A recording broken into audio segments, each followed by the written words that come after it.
All right, without further ado, I've got Craig Trapp here. What's happening, boss man? What's up, everybody? I'm Allie Burns from Picks Parlays. And don't forget to like, subscribe, and ring the bell for notifications. That way you never miss our new show, the NFL Power Hour, every Monday through Friday at 3 p.m. Eastern. Not much. I mean, last few days of July, looking at some futures and get you pretty excited when you start looking at the futures because this time of year, some of the training camps have opened, especially the ones we got the Hall of Fame game, coming up, a week from today. So excited that we start to get even more news. And some of these odds are going to change because there are going to be injuries, unfortunately, to some key players. Hopefully not, but it usually is the case in the preseason that you do see some.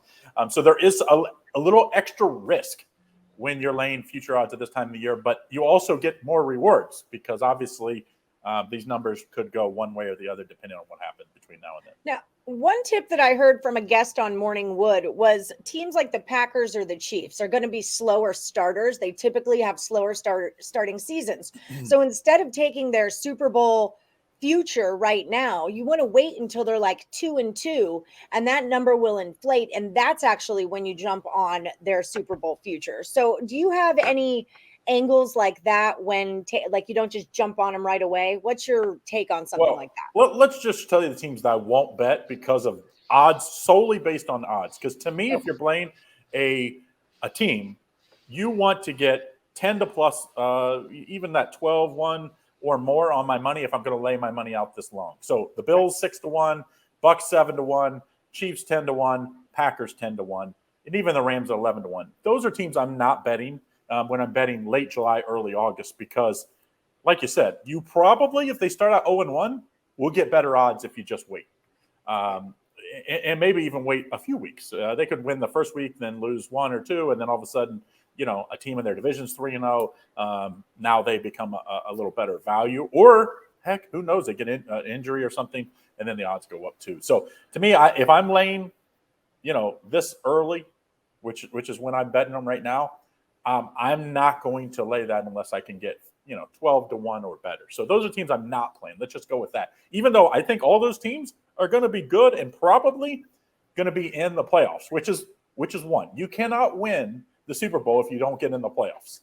My Bengals last year were just get in the, with this extra wild card now, just get in. So that would be how I play future odds. Don't play anything in any sport. And that's how it goes for any sport for me. If I'm laying my money and I'm not going to be waiting 6+ months, I'm not laying my money if I'm not getting, double-digit odds. Especially, I like that 12-1 number at least. So that's kind of my rule of thumb when it comes to future bets, especially before the season starts for any sport.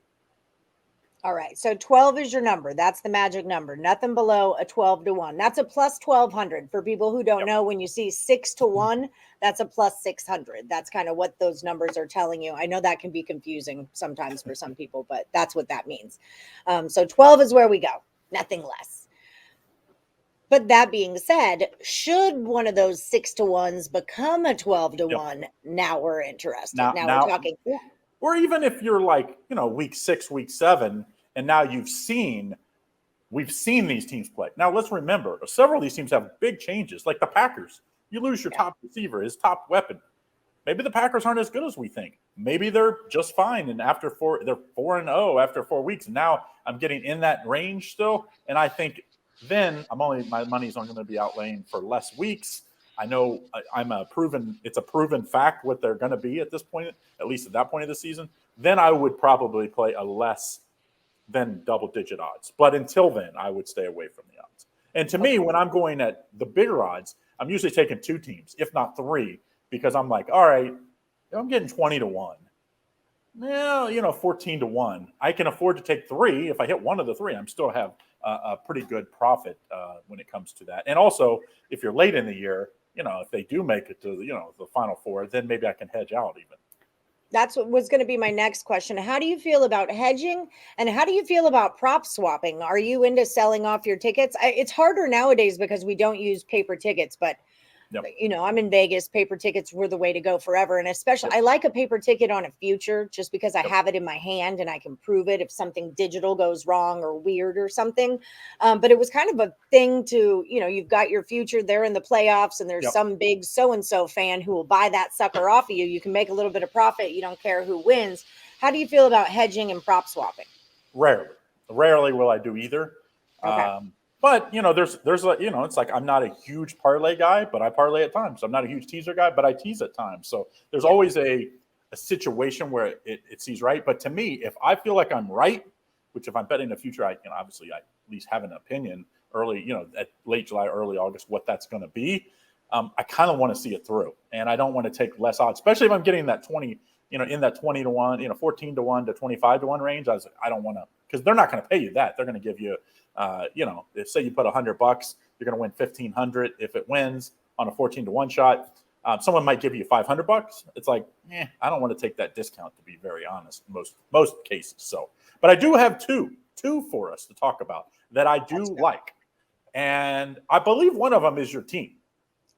My Houston Texans, just crumple that up, throw it away. It's not the Texans. Okay.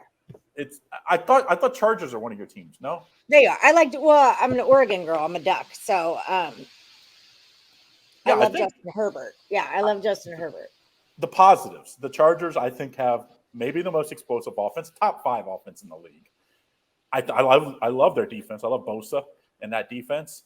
Coaching seems to be the negative of that team lately. It's like they find ways to lose close games, which guess what? If you're going to win a Super Bowl, you're going to have a few close games in the playoffs. You got to figure that out. But I think, as your quarterback gets more experience, that helps the coach because it makes you smarter when you go for it like they did all the time last year and your quarterback completes those passes. Now you're a genius. Everybody's a genius if you have Patrick Mahomes, making these ridiculous throws. But if it doesn't happen, then you're kind of an idiot, like the game against the Raiders. We went for it all those times and didn't get it. So to me, I like the Chargers. I think the other negative about the Chargers is either the top division in football or the second. I would see the AFC North or the AFC West, and that depends if the Browns, Watson plays at all this year. If he plays, I think that's the toughest division of football. But if not, it's the AFC West, and at the worst, they're the second toughest division. So a lot of teams you have to beat. I think the Raiders are going to be a team that is going to be very tough. The Broncos obviously have a quarterback now, Russell Wilson. It's going to be a very, very tough division. But I think they'll get in the playoffs, which is always the key to me, that they got to get in to win.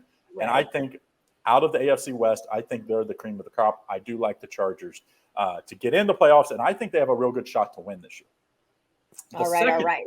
The second team obviously have a lot more questions, and that's the Indianapolis Colts. No, the Indianapolis Colts. I think at 22 to 1 is great value.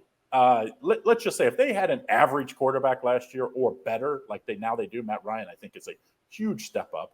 That I think that team makes the playoffs, and they would have been very tough to beat. They could run the ball. They're good on defense. They're in a dome, so I always think that's I like that as an edge because when you're playing in the Midwest, like in Cincinnati, like my team, all of a sudden you're a passing team and it's 5 inches of snow and windy that's a problem.